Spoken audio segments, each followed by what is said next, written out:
പിലാത്തറയിൽ Maharashtra സ്വദേശികളെ car യാത്രയെ തട്ടിക്കൊണ്ടുപോയി സ്വർണം കവർന്ന കേസിലെ മുഖ്യപ്രതി റിമാൻഡിൽ.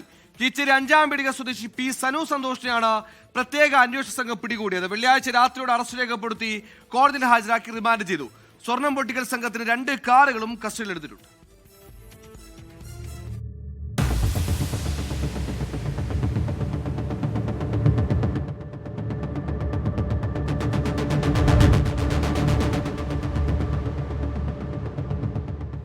മെയ് 2 പുലർച്ചെയാണ് വർഷങ്ങളായി തലശ്ശേരി ചിറക്കരയിൽ താമസിക്കുന്ന സ്വർണ്ണ വ്യാപാരി കുമാർ ജലന്ധർ നിഗത്തെയും കുടുംബത്തെയും കാറിലെത്തിയ അക്രമി സംഘം കൊള്ളയടിച്ചത്.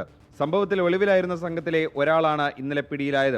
കാസർഗോഡ് കർണാടക അതിർത്തിയായ ഉപ്പളയിൽ നിന്നാണ് പ്രതിയെ പോലീസ് പിടികൂടിയത്. സനു സന്തോഷ് പാനൂരിലെ സ്വർണം പൊട്ടിക്കൽ സംഘത്തിലെ കണ്ണിയായിരുന്നുവെന്ന് അന്വേഷണ സംഘം കണ്ടെത്തിയിട്ടുണ്ട്. റൂറൽ ജില്ലാ പോലീസ് മേധാവിയുടെ പ്രത്യേക സംഘമാണ് കേസ് അന്വേഷിക്കുന്നത്. മഹാരാഷ്ട്ര സാംഗ്ലി സ്വദേശിയാണ് കുമാർ ജലന്ധർ നിഗം.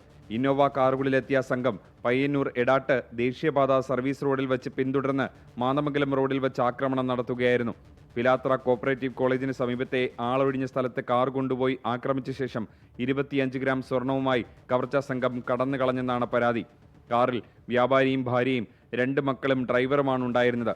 സനു സന്തോഷ് പാനൂരിലെ പ്രാദേശിക BJP പ്രവർത്തകനെന്നാണ് പോലീസ് പറയുന്നത്.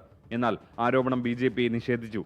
സനുവിന് BJPയുമായി ഒരു ബന്ധവുമില്ലെന്നും ചില രാഷ്ട്രീയ പാർട്ടിയുടെ വിധേയത്വമുള്ള പോലീസുകാരാണ് ആരോപണത്തിന് പിന്നിലെന്നും BJP ജില്ലാ പ്രസിഡന്റ് പറഞ്ഞു. 24 കണ്ണൂർ.